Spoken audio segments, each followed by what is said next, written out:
You are listening to the Andrew and Troy Show. Andrew, it's time to dive into the news and find out what's been trending this week in LGBTI news with the editor of Star Observer, yes. Elias Jahshan. Elias, how are you, my friend? I'm good, thanks. How are you guys? Doing well. Thank you for asking. Now, what's been breaking this week in LGBTI news?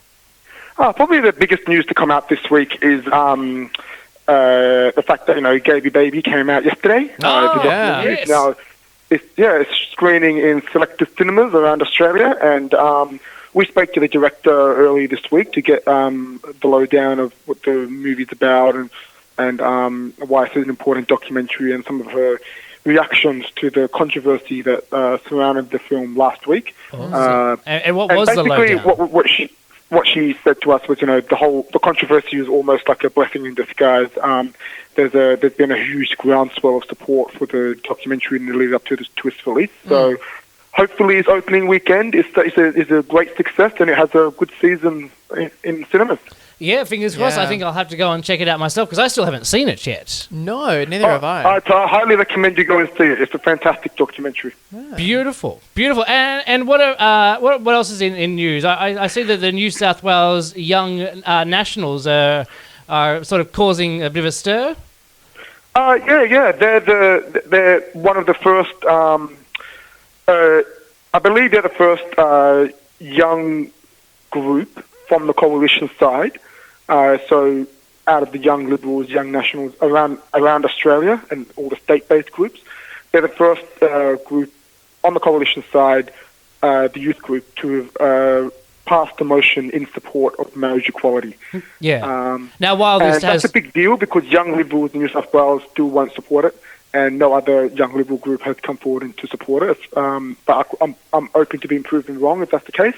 But as far as we're concerned, no other Young Liberal group has come forward. And, the Nationals are traditionally seen as a bit more conservative as Liberals. More so, So for them to do this is a massive step forward. Now, whilst I assume, because I actually haven't read up on this, I assume that the young parties actually have no sway in the actual party itself, but these are the next up-and-coming politicians from this group.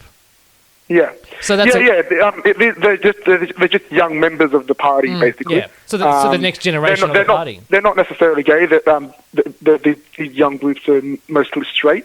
And like you said, they are generally up and coming politicians. A lot of them do become MPs. I think Tony Abbott was once president of Young Liberals or something, or member of Young Liberals. So many prominent politicians today started out their career in these youth groups for their parties. Yeah.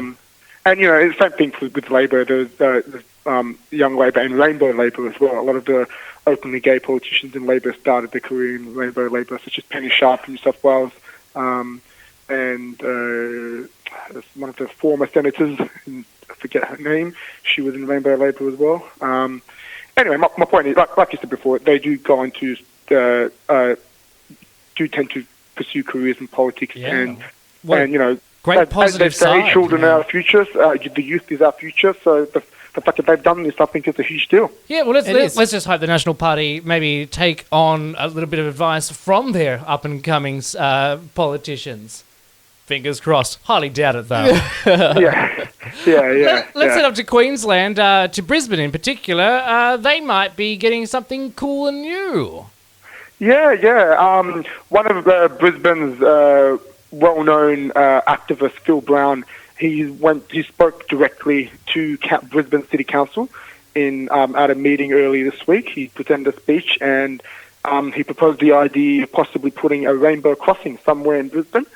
And the Lord Mayor of Brisbane, Graham Quirk, he supported the idea. He supported the idea of working with Phil Brown and other leading LGBTI community members just in terms of finding a place to put this rainbow crossing and stuff like that. And I think that's a big deal. I think because Brisbane is when you look at the geographic area that Brisbane City Council takes up, it's bigger than the City of Sydney, it's bigger than the City of Melbourne, and it's one of the largest local government areas in terms of geography size in Australia. Brisbane's come a long way in the past 2 or 3 years in terms of its inclusiveness of its LGBTI community. It's no longer it's successfully shrugged off this stereotypical backwaters of Australia image. And earlier this year and last year they lit up its iconic Story Bridge in rainbow colours for Idaho Day, and this year for the first time, the Brisbane City Hall was lit up in rainbow colours as well for Idaho Day. The City Council supports Brisbane Pride Festival in funding and in other forms of support as well. So it's definitely come a long way in definitely, at least in the past 2 years. It's been progressing for a long time, but for the past 2 years, it's rather skyrocketed. Yeah, and leaps and bounds. I think it's great. Go Queensland.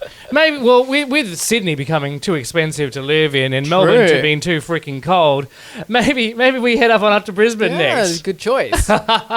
and finally, Warren Ench. He's made some interesting comments to one of your journalists, Benedict Brook.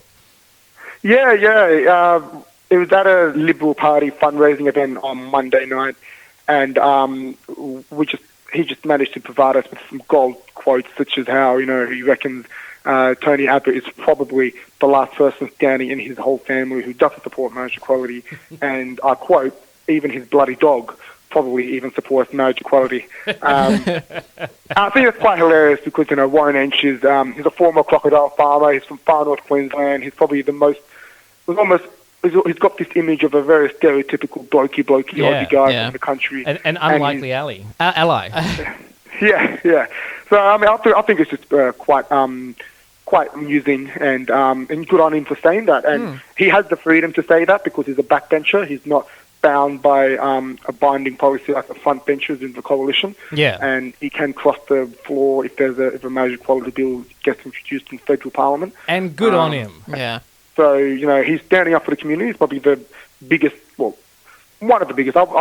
Whether he is the biggest voice is debatable, but he's one of the biggest voices from the coalition in terms of pro-marriage equality. Well, so far, recently he has been, and good on him for doing that, and great work to Benedict for getting that quote. I can't wait. Has mainstream media picked up the quote, and have they started running with it yet, or? Not that I know of, not yet. Give it time, Elias. Give it time, and that'll come back and hopefully not bite him in the ass. I do. Had he had a few drinks when he said that comment, or?